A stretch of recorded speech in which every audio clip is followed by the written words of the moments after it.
Good morning, students. Today we begin the revision of chapter number 7, The Eyes Have It by Ruskin Bond. As I told you earlier, we have time constraints and our aim should be to talk about the maximum number of questions, objective questions possible within the time allotted to us. So let's begin straight away. Who is the writer, author of the story? We know it's Ruskin Bond. So who is Ruskin Bond? An Indian writer of British descent, author of children books, Sahitya Academy and Padma Shri awardee. What is the genre of the story? It's the story falls under the genre situational irony, or it's a situational irony that we have here. Now, name any other popular story that is based on situational irony. So it's given here, The Gift of the Magi by O. Henry.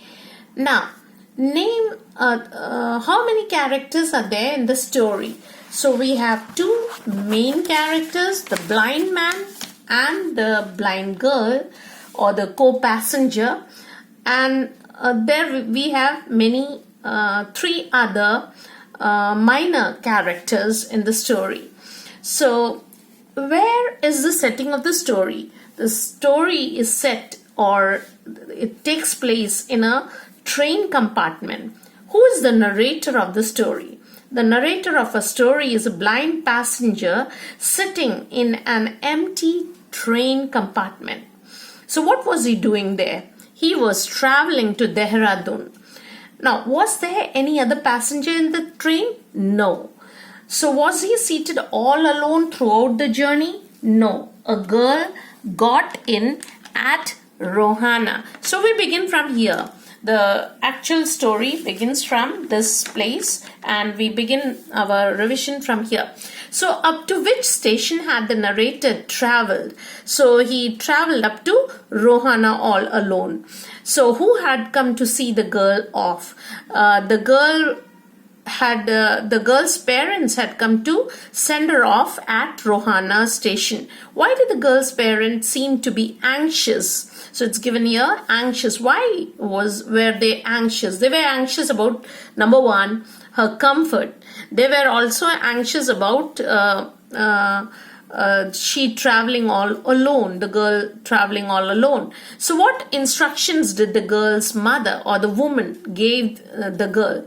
She gave her detailed instructions. Number one, as to where to keep her things. Then, when not to lean out of windows. And number three, how to avoid speaking to strangers. So what does the narrator tell us about the time? That at that time the narrator was totally blind. He could not see anything. I was totally blind at that time. So about those times he was totally blind. He couldn't see anything. What according to him were his eyes only sensitive to? His eyes were sensitive only to light and darkness. Now, what did the narrator wish to know about the girl? The narrator wished to know how the girl looked like. So about her looks. How did he know that she wore slippers? From the way they slapped against her heels when she walked, or by the sound of the slapping of her slippers against her heels. Did the speaker think that he will ever come to know of her looks or how she looked? So he doubted, as he could not see her. So what else he think he liked about the girl? He thought he liked the sound of her voice and even the sound of her slippers. Who was the first to talk between the narrator and the girl? The blind narrator. What did he say? He asked if the girl was going all the way to Dehra.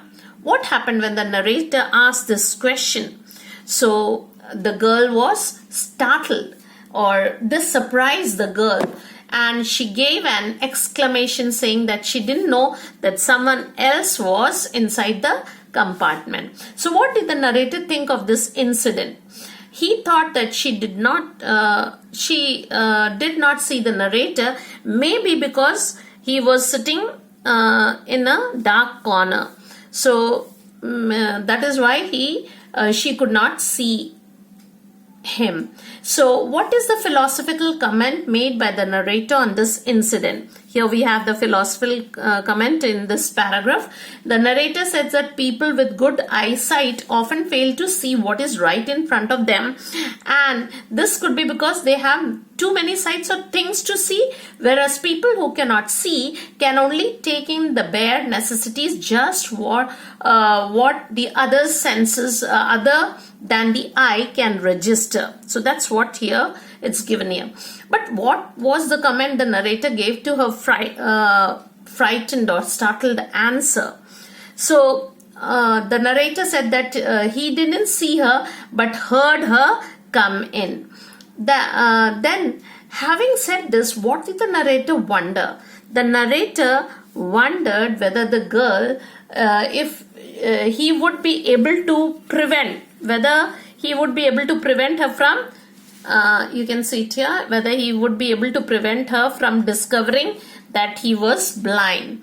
So the narrator thought that it was important to remain at his, what was important to do to prevent the girl from finding out whether he was blind, or to prevent the girl from discovering that he was blind. The narrator thought that it was important to remain at his seat. So provided I keep to my seat. So it was important to remain at his seat, and so that the girl doesn't, or it is not revealed to the girl. If he remains at the seat and not to make any attempt to move, it wouldn't be difficult for him to hide the fact from the girl that he was blind. So what did the girl then say about his earlier question, that where she was traveling to? She said that she was getting off at Saharanpur, and her aunt is meeting her there. So her aunt would be meeting her at that place. Then we move on to the next page. We have on page 59. Then from here we begin. What comments did the narrator make when he said that the girl's aunt would meet her at Saharanpur station? That he should better not get too familiar with her, as aunts are formidable creatures. What does formidable mean? What does formidable mean? Formidable meant frightening or intimidating or terrifying. So aunts are terrifying or frightening. Who was to receive the girl at Saharanpur? The girl said that the girl's aunt was supposed to meet. Whom did the narrator think to be a formidable creature? Aunts, or all aunts, general aunts. Where was the narrator going? Or to which place was the narrator traveling to? He told the girl that he was traveling to Dehra and then to Mussoorie. Why did the girl say that the narrator was lucky? You are lucky. Why did she say that? Because he was going to Mussoorie, and she loved the hills in Mussoorie. What else did she say about Mussoorie? She said that she loved the hills, especially in October. Why was October the best time to visit the hills in Mussoorie? Because the hills are, point number one, the hills are covered with wild dahlias. The sun is delicious. And number three, one can sit in front of a log fire and drink coffee. You can see the answer here. Then, October is the best time for all these things. 3 points we have here. What mistake had the narrator made? For he says he made a mistake. Then he says, I had made a mistake. What mistake had he made? He made the mistake of asking her the question, what was it like outside? So what was it like outside? This was the mistake he made. Why did the narrator think that it was a mistake? Because he asked a strange question that could have revealed to the girl that he was blind. So he asked a strange question that could have revealed to the girl that he was blind. So how did the narrator confirm that the girl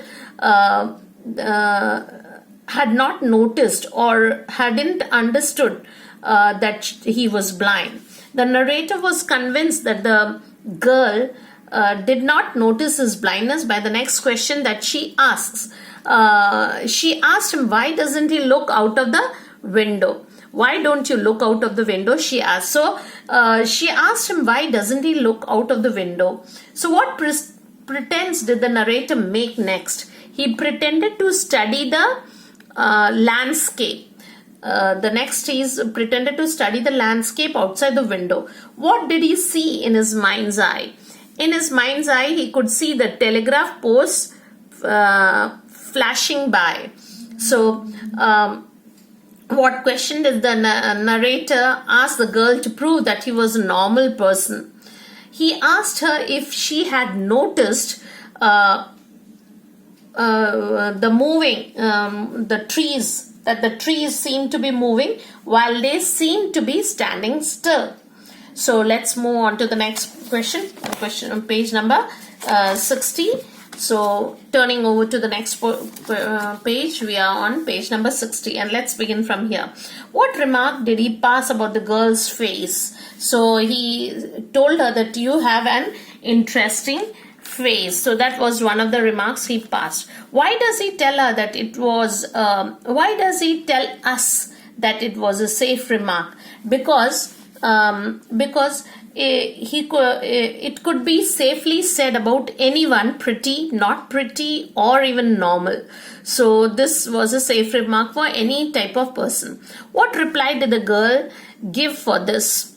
The girl said that it was nice to be told that she had an interesting face because she was tired of people telling her that she had a pretty face. What remark did the girl pass for the narrator? The girl said that he was a very gallant young man.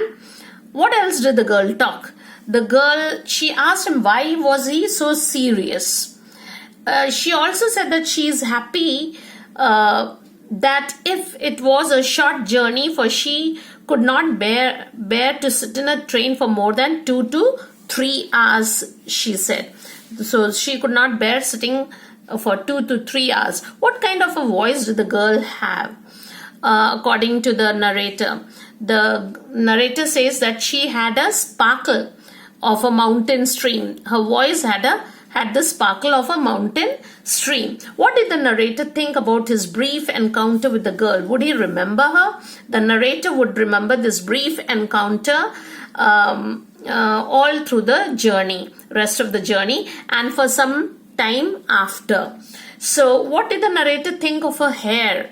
The narrator wondered whether she had her hair loose over her shoulder, or she wore her hair in a bun, or was it plaited? And all this he wanted to know whether it was cut short even. So what happened when the train pulled up at the station at Saharanpur? When the train pulled up there, he could hear the shouting of porters and vendors, and he could also hear the high-pitched female voice of the girl's aunt. When she stood up close to the narrator, what did he feel? He felt or he smelled the perfume from her hair, which he felt was tantalizing and felt like touching her hair. Why did the narrator, to the next page, why did the narrator say that once again I had a game to play? So once again there was a game to play. Why does he say that? Now, when the girl had left, another co-passenger, another traveler got in, and once again the narrator felt an urge to hide the fact that he was blind. With this new fellow passenger, he calls it a game. So he feels that this, once again, it's a game, and then he had a game to play with a new fellow traveler. So he feels he is able to prevent the passenger from discovering that he was blind, and also to guess what went outside their window. So two things. Number one, a game where he is able to prevent the passenger from discovering that he was blind, and also to guess what went outside their window. So the man who had entered the compartment broke into my reverie. He says here, he broke into my reverie. So, and then suddenly, so what does it mean, breaking into his reverie? What does it mean? So, the new traveler suddenly said something that broke the daydreaming of or the narrator's who was lost in his own thoughts and fancies. So that thoughts or those thoughts were broken, and now he is ready to listen to the new passenger. What was the first comment of the other or second traveler? He said that the narrator must be feeling disappointed as the traveling companion as the one who just left. So what did he mean? What question did the narrator ask about her? Whether she had kept her hair long and short. So what was the other traveler's reply? He said that he didn't really remember. I don't remember, he said, sounding puzzled. So but he noticed something else. What did he notice? He noticed her eyes. He said he noticed her eyes. Why did the other traveler say he noticed about, what did he notice about the girl? That she had beautiful eyes and that were of no use to her as she was completely blind. So here we complete a quick revision of the lesson, and as I tell you always, I have asked you 65 questions and there could be 65 more to be asked. So reading is the only option. Reading the chapter is very, very important. Without a thorough reading, no revision is complete. Thank you.